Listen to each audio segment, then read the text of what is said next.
Monáe very carefully. All right, do we have a question? Let's see. No, yes, right. well, thank you guys for coming. Right there, please.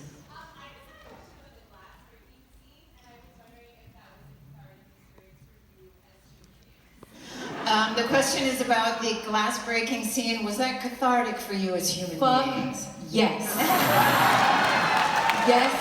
yes. And shout out to the crew who had to clean up all that glass every time we dropped it. So we really only had 2 good shots, right? 2 takes to really do it. But it was, I mean, I think I was at my breaking point. At the back there.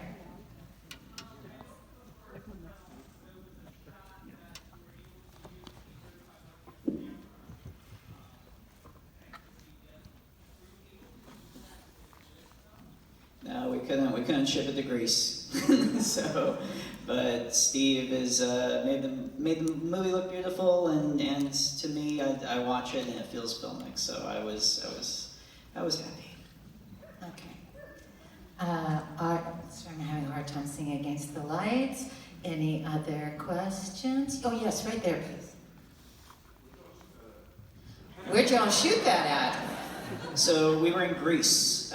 We shot it kind of an hour south, a few hours south of Athens, and it was at this beautiful resort. It's this place called Villa 20, was Miles Bronze's sort of lair. And it minus the glass onion. It doesn't have the glass onion on it. That was us. Sorry. Sorry. And then we shot our stage work in Belgrade. We built these huge, massive sets in Belgrade and shot everything there. That was on stage. Okay. Other questions? Yes, right there. All right, well that'll take a while. Could you tell each of us what your favorite scene was? Each one in the audience? No. That will take some time. That will take some time. But perhaps quickly down the road. Do you think sweatshops are where they make sweatpants?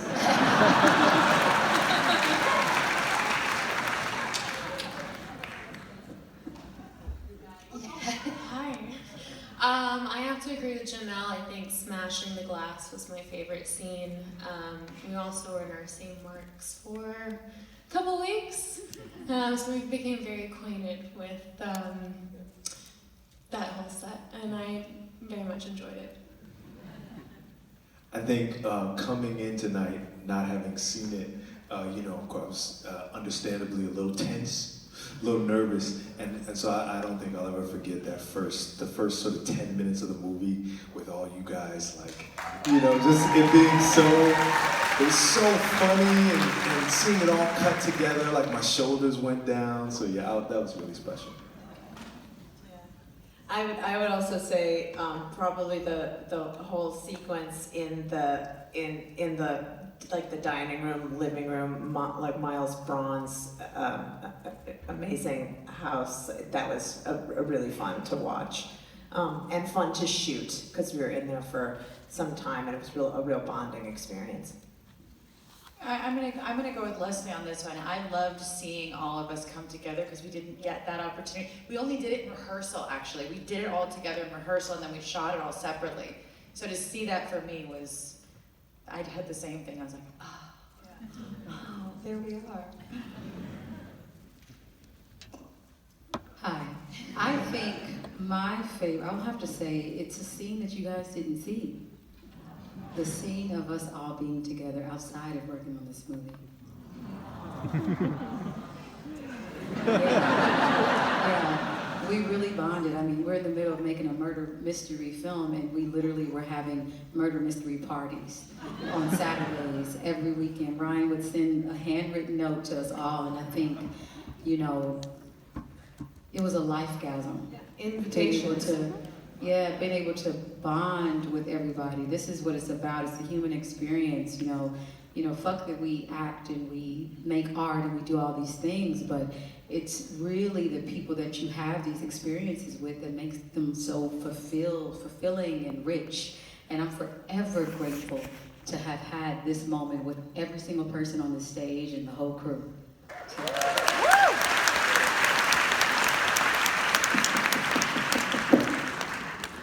Belgrade during COVID will bring you together like that. On the page and in the film, Blanc running the table and busting the murder mystery game in one stroke just put me right out. Every fucking one of them. You see, all of these guys just blow me away. And I'm so happy that you guys reacted the way you did, and seeing it with you means so much for us, because we had a great time, but we didn't make it for ourselves, we made it for you. So thank you for being here tonight. Thanks for coming out, everybody. Thank you.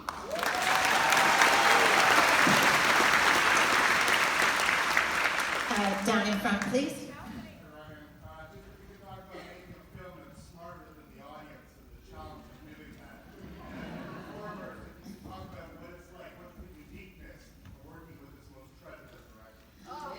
All right, so that's two parts.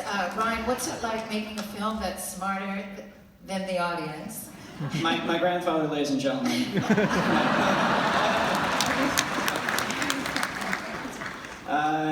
Well, I really appreciate it, man. I disagree, though. I think nobody is smarter than the audience. And I think it's a fool's game to try and outsmart an audience. I think the thing is to take people on a ride and take them on a roller coaster ride as opposed to seeing it as a chess game. And that's what we try and do with these movies.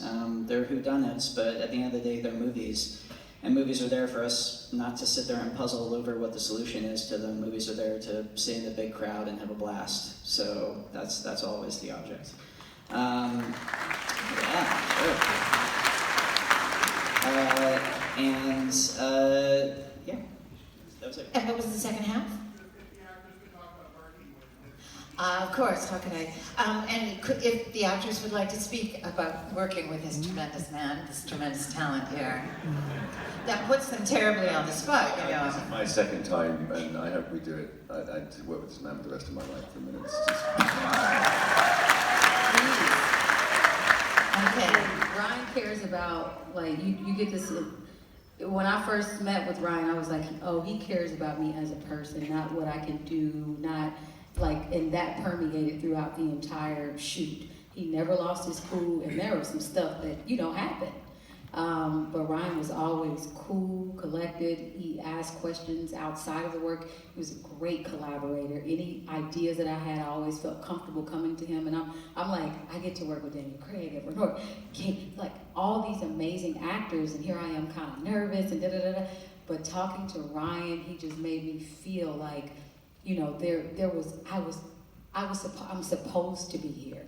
I care about you as a person, and I think that was important, because all of us took that cue, and we checked it on each other, and that made our scenes more real. We invested in each other as people, as human beings. Yeah.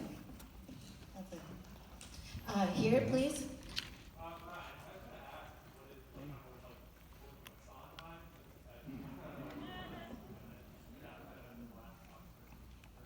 The question is, could you speak a little bit about working with Sondheim? Yeah, being not just a musical theater junkie, but also anyone who's a whodunit nut knows that Sondheim was also the one play that he wrote was a whodunit, and I felt we put a really fun reference in the first movie where Daniel sang "Losing My Mind" beautifully, and I had heard kind of through the grapevine that Sondheim had seen it and enjoyed it. And then we had this idea for the cameo at the beginning of the movie on the Zoom.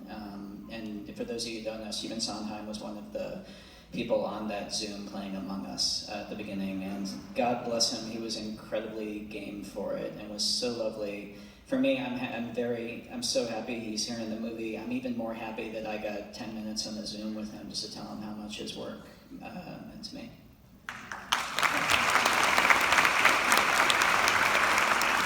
Yes, right here, please.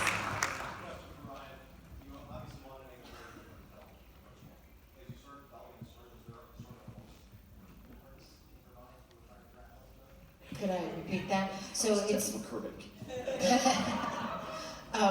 it's clear that you wanted to make a very different film from the first one.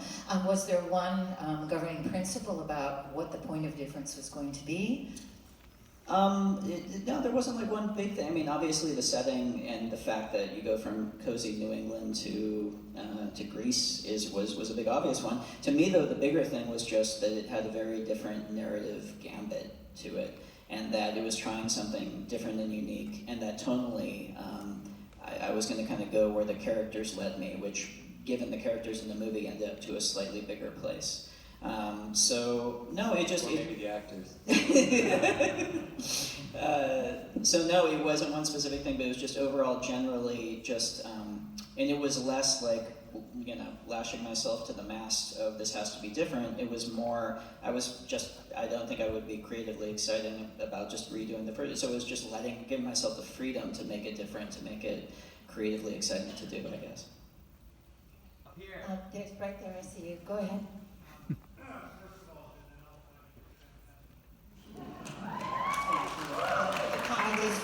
From the island of the onion people, the goddess that I highly. So thank you for admiring my layers. I tried to peel back as much as I could.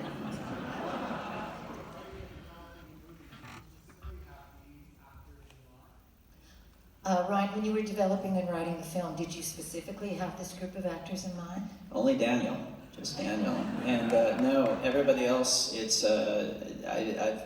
I've kind of found it's dangerous to write with actors in mind, because inevitably, if it doesn't work out, you get your heart broken. And it's more fun just to write characters in a vacuum, and then see who you can get to play them would be the most fun. And my God, I'm the luckiest son of a bitch in the world looking at this cast.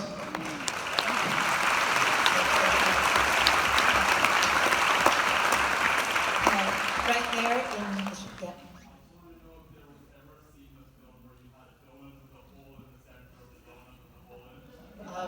Was there ever a scene in the film where you had a donut with a hole in the center, with a donut with a hole in the center?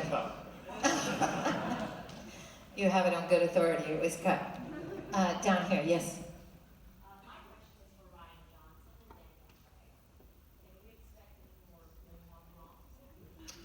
The question is for Mr. Johnson and Mr. Craig. Wow. May we expect any more Benoit Blanc movies? Yes.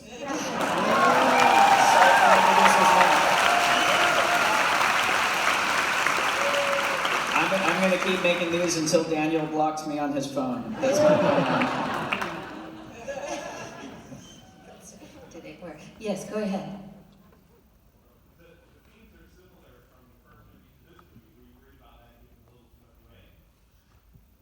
The themes were similar from this movie to the last movie? I'm not sure I agree, but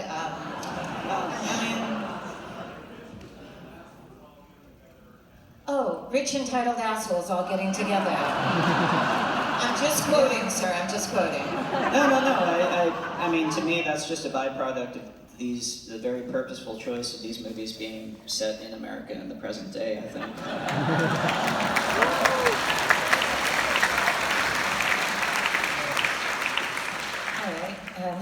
Not sure where to go after that, but all right, that person there, please, yes. How did you find the composer for the hourly dong? That's actually a cameo. That's Joseph Gordon-Levitt's cameo in the movie. He says the word dong, and then we turned it into a musical chime. So, Easter egg. That's funny. All right, moving. There's over there, please.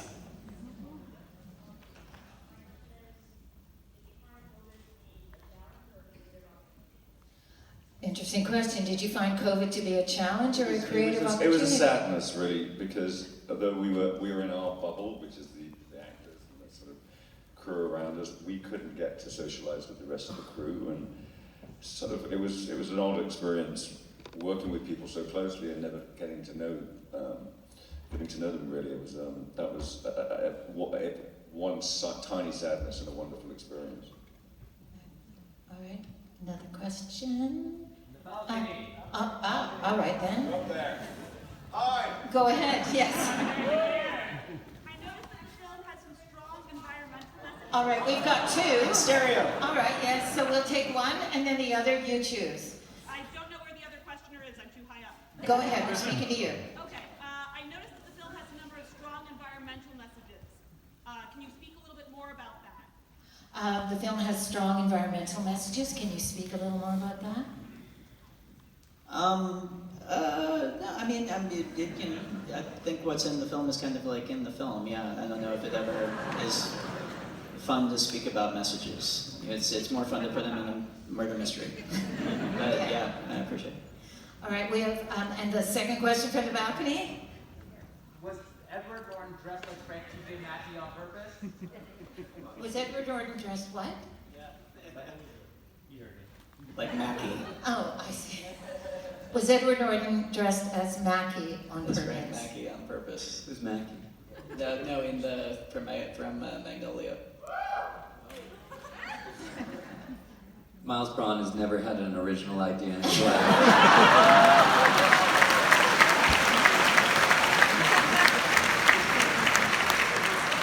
And on that note, I've had the signal. Please join me in thanking and congratulating